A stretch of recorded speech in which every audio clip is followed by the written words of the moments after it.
금이 강하신 분들은 그래서 한국을 떠나서 저기 서양 서구권 쪽 그런 문화권으로 이민이나 유학을 가시는 게 좋은 개운법이 될 겁니다. 일단 오행적으로 봤을 때 내 사주에 금이 있는 사람, 금기가 강한 사람들은 해외로 나가셔야 돼요. 이게 무슨 말이냐면은 저도 그렇고 이 영상을 보시는 분들도 그렇고 이 PD님들도 그렇고 한국 사람이죠.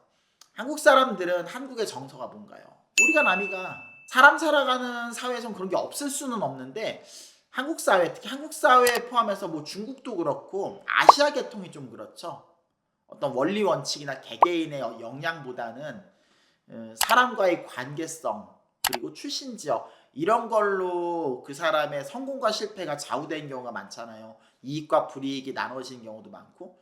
그런데 상대적으로 사주에 금이 강하다. 이건요. 사람과의 유대감에 신경을 안 쓰겠다는 겁니다. 공과사가 분명하다는 거예요. 자기한테도 엄격하니까. 본질에 충실하다 보니까 어떤 업무를 잘하는 데 중점을 둔 거지 그 업무를 같이 하는 사람들이랑 친하게 지내고 싶다. 사이를 좋게 가져가고 싶다. 이런 거하고 아주 거리가 먼 겁니다. 그럼 그렇게 금이 강하신 분들이 한국 땅에서 자기 능력 발휘를 온전하게 할 수 있을까? 자기 능력이 있어도 온전하게 좋게 평가를 못 받는 거예요. 우리 직장에서도 이런 말 많이 하잖아요. 제 일은 잘하는데 싸가지가 없다.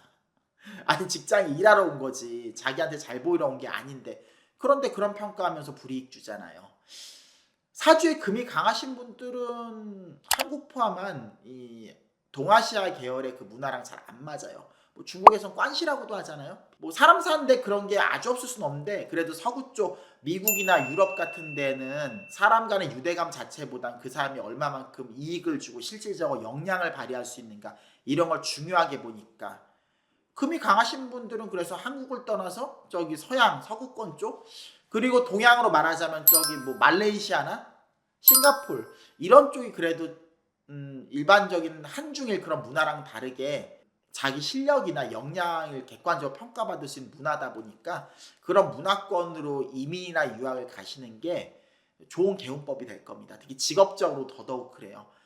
이민을 못 가시면 하다못해 외국계 회사 외국과 회사라는 건 그 분위기가 다를 거잖아요. 아무리 현지화가 된다고 하더라도 해당 외국계 회사 쪽으로 취업을 하시는 것도 삶에 많은 개운법이 될 겁니다. 그리고 외국에 가면 개운이 될 수 있는 팔자 중에 하나가 특히나 식상과 재성이 강한 사주들.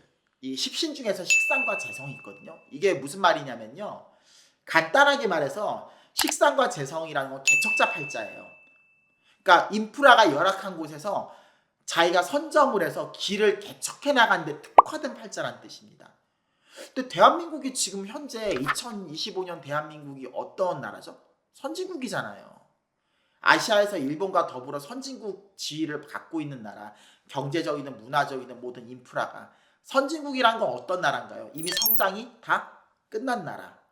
그런 나라에서 식상과 재성 중심인 사주가 자기 재능을 온전하게 발휘하기가 쉽지가 않아요. 물론 그렇다고 해서 재능을 못 발휘한 건 아닌데 너프를 먹는다는 거죠. 온전하게 발휘하지 못하고 불이익을 받는다는 거죠. 한국이 옛날 같으면은 식상과 재성을 가진 사주들이 되게 능력 발휘가 잘 됐을 텐데 대표적인 예시가 정주영 회장님입니다. 만약 정주영 회장님이 그때가 아닌 개발도상국 시절의 한국이 아닌 지금 선진국이 된 뭐 국민소득 3만 불이 넘어가는 선진국이 된 대한민국에서 태어났다.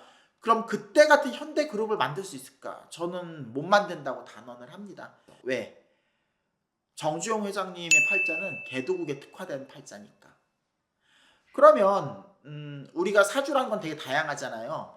식상과 재성 중심의 사주를 가진 사람들은 대한민국보다 좀 덜 개발된 곳, 그렇죠. 동남아라든지 아니면 저기 남미 쪽이라든지 성장 가능성이 풍부한 그런 개도국 쪽에 가야지 자신의 능력 발휘를 극대화할 수 있을 겁니다.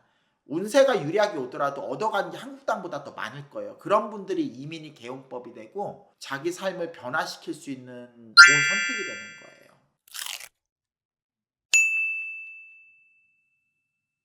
근데 특히 금이 없으면서 목이 많은 사람들은 좀 외국에 가는 거를 자제를 하셔야 됩니다. 겁니다. 다른 오행 말고 금이 없는데 목이 강하신 분들은 그 이유가 두 가지가 있어요.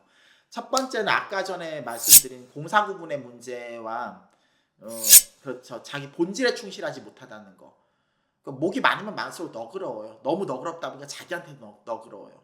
실수를 연발하기 쉽겠죠.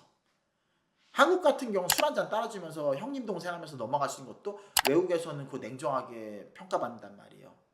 유리할 게 없겠죠? 특히 서구권 더더욱 그렇겠죠.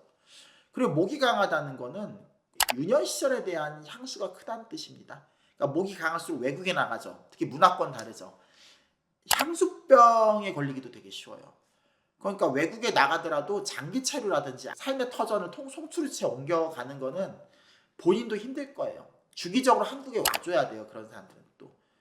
그러니까 외국에 아무리 오래 살아도 김치찌개를 못 버리는 사람들이 있어요. 동화되지 못하고. 목이 강할수록 더더욱 그래요. 목이라는 거는 내 고향, 내 유년 시절의 소중한 기억과 추억이니까. 특정 직업 때문에 어쩔 수 없이 가는 거면 몰라도 가더라도 오래 가지 않고 중간중간 한국에 와줘야 되고 그런 선택을 해줘야 되는 겁니다. 어떠셨나요? 우리가 똑같은 일을 하더라도 어떤 사주를 가지고 있냐에 따라 가지고 인정받는 게 다르거든요. 사람이 어떤 일을 하는 것도 중요한데 그 일이 누군가한테 어떻게 평가받는 건 더 중요한 부분이에요. 특히 먹고 사는 부분에선 더더욱 그렇겠죠. 그렇기 때문에 이민을 가시든 한국 땅에 남아서 일을 하시던 자기 사주를 가지고 판단을 해서 좋은 선택을 하시는 게 여러분의 삶을 바꿔줄 수 있는 진정한 개운법이 되는 겁니다. 그렇기 때문에 사주 공부를 하는 거예요. 판단이 잘 안 서시면은 전문적으로 사주를 상담하는 사주 전문가한테 상담을 받아보는 것도 좋은 방법이라는 생각이 들어요. 유튜브에서 알 수 있는 건 제약적이고 한계가 있다 보니까. 오늘 사주 한입은 여기까지입니다. 재밌게 보셨으면 구독과 좋아요, 알림 설정 부탁드릴게요. 그럼 안녕히 계세요.